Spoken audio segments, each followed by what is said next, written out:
needed help, and he denied help. He denied us help. Unless you're here, you don't really know what's going on. So I see him reacting. I guess he likes to play this Twitter game. Trump can say whatever he wants, but it's not getting done. Okay, because I have family in Puerto Rico, and they have no water, they have no lights, no electricity, nothing. Emotions still running high after President Trump unleashed a Twitter attack on the mayor of San Juan, Puerto Rico, Carmen Cruz. The tweet accused her of poor leadership ability. It also said that the mayor and others want everything done for them when it should be a community effort. The tweet came after Cruz criticized the federal response to Hurricane Maria, saying that some people in Puerto Rico are dying. And now the head of FEMA is weighing in on the war of words. Listen to what he had to say. The bottom line is we've had a joint field office established for numerous days in San Juan, and what we need is for the good mayor, to make her way to the joint field office and get plugged into what's going on and be successful. So I think that's the bottom line on that tweet. That administrator will be in Puerto Rico for several days next week, and President Trump is expected to visit on Tuesday. As the ongoing frustration continues in Puerto Rico, as a lack of fuel for trucks is cutting off the delivery of much needed supplies. Giant ships are waiting in line loaded with more than 1,000 cargo containers, and more than 10,000 containers already crowd the port that they're packed with life-saving supplies, but it is not getting to the people who need it most. Contessa Brewer has more. The people of Puerto Rico are fighting hard, but there's no way we're going to be able to do this by ourselves. We need much more support from the federal agencies right now. The vice president for Crowley, one of the biggest shippers in Puerto Rico, is frustrated. His yard is jammed, way over capacity, with more ships waiting to unload. We also asked the distributors and the trucking company that in a way that it is possible to please come and start moving the cargo here, because we need to make room in order to receive the cargo that is on its way. But trucking companies can't contact their drivers because cell service is out to most of the island. Drivers can't get to work because they can't find gas for their cars, or roads are blocked by debris. And if they can get to work, they still need diesel to operate the delivery trucks. Down here on the ground, the trucks are moving, but only 4% of the containers are making it off the lot. These are all refrigerated units. They require generators. Every one of these generators requires fuel. Inside is food and medicine, crucial for the island, and Crowley is going through 4,000 gallons of fuel every single day for these operations at the terminal. Diesel is the crucial link in the supply chain. The Food and Beverage Association said 266 supermarkets are ready to open, but don't have the diesel to run their generators.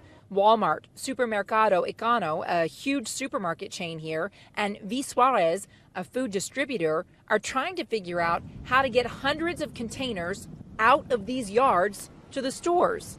FEMA has been making emergency fuel deliveries a priority, but gas stations can only stay open for a few hours because of demand, despite fuel rationing.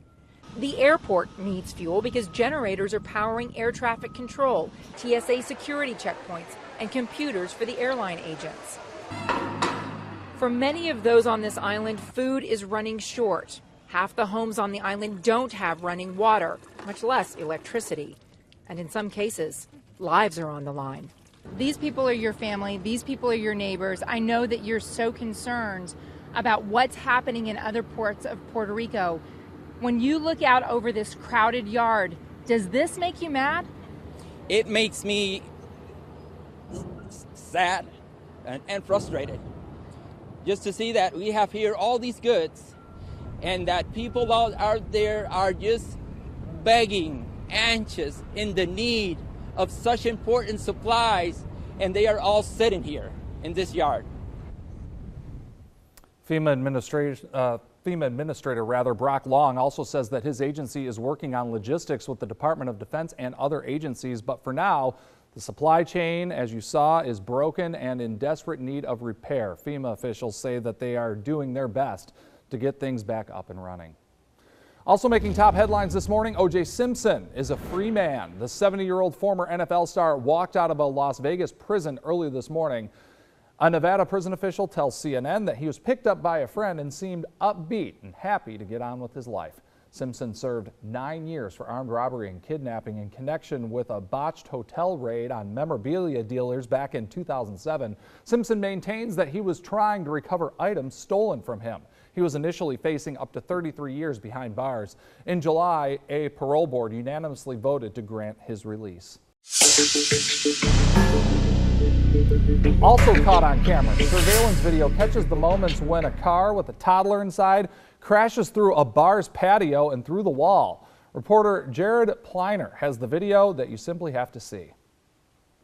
A car with a 32-year-old woman and a toddler inside careens into a Pawtucket business. Heavy smoke immediately taking over. I was freaking out. It was pretty, I'm still kind of...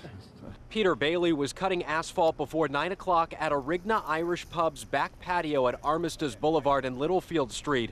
Eyewitness News has the pub's surveillance video of the crash. The female driver gets out, running around in a panic. Then smoke totally obscures this camera in seconds. The young child still inside. I heard the accelerator going very high, and I saw the car was coming towards me pretty quick. So I jumped out of the way. The white Toyota through this patio fence, taking down an overhang held up by wooden beams. I saw all the smoke from the restaurant, and I said, oh no, the restaurant's on fire, and then just chaos. Despite it all, everyone got out and is okay. That car moving so quickly, though, it brought Peter Bailey's construction equipment with it. Actually, the saw I was using to cut the concrete, it ended up over there. The car took the saw as well, you know. Witnesses say the car came from a parking lot next door on the other side of a tree line and dumpster. Many passersby today amazed by the extent of the damage. That's pretty crazy, because if she went from the bank over the I couldn't even imagine how she did that. Also ahead, a woman in Pennsylvania warning all parents about the importance of car seat safety. This is the photo that Jenna Raberman posted on her Facebook page. She says that these car seats are the only thing that saved her 2 sons during an accident. An unbelievable scene there. Everyone escaped the crash, but paramedics told her things could have been different if she hadn't strapped her kids in properly. The story has since gone viral, being shared close to 100,000 times. Unbelievable. Well, just how safe is your child's football helmet? After recent head injuries, many have questions and concerns about those who play football. Just ahead, we'll take a closer look at the testing underway to solve this problem.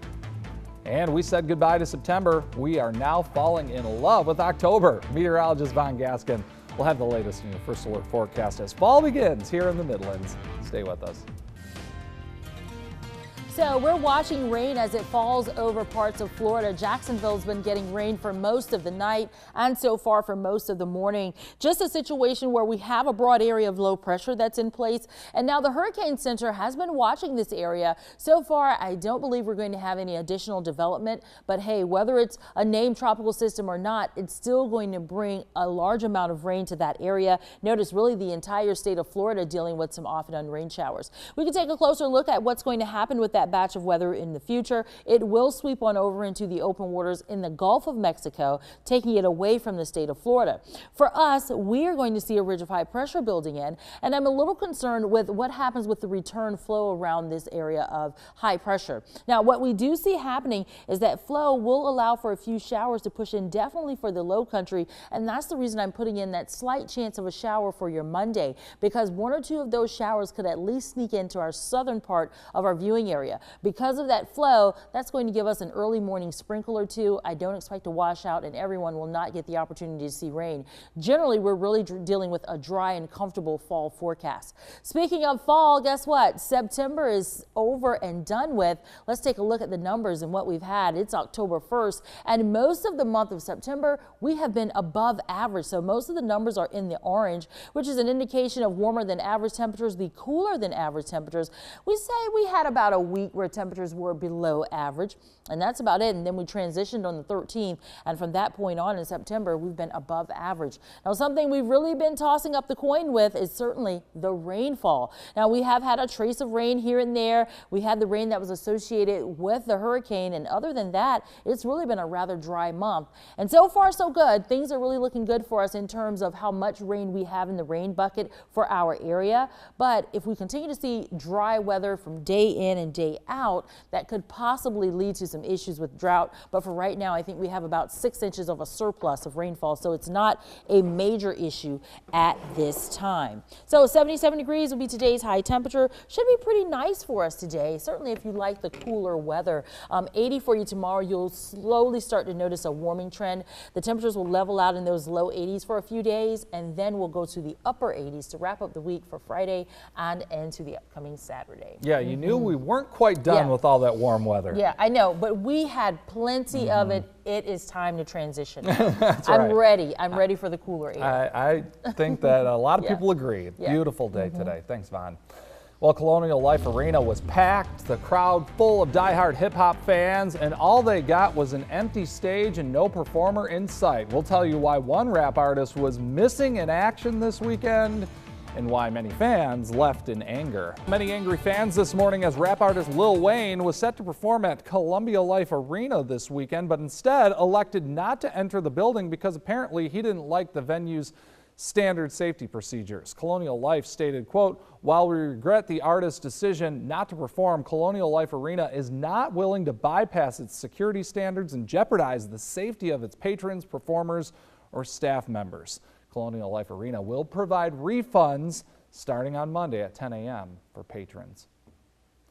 Also trending, a Marilyn Manson concert in New York City came to a halt when the performer got injured during that concert.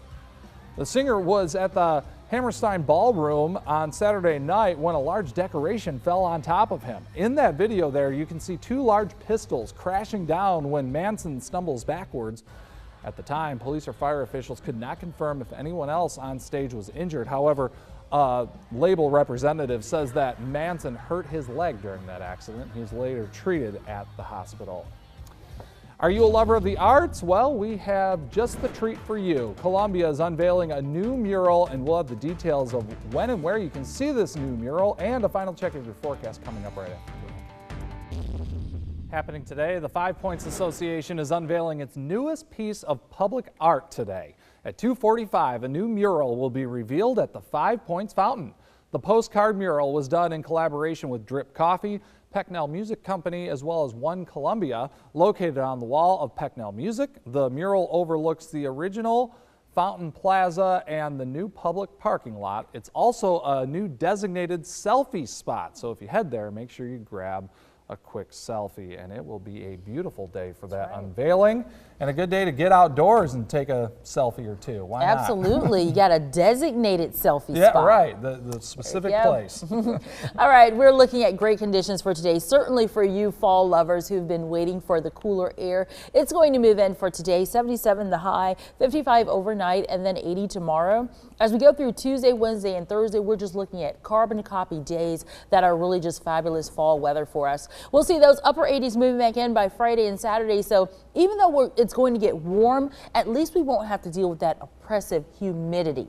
The humidity won't be there, but we're certainly going to see those warmer temperatures moving back in to wrap up the week and into next weekend. All right. In the meantime, we're just going to enjoy this picture of perfect weather. Thanks so much, nice. Vaughn. All right. And thank you for joining us on this Sunday morning. Make sure you download the News 10 app to get updates anytime.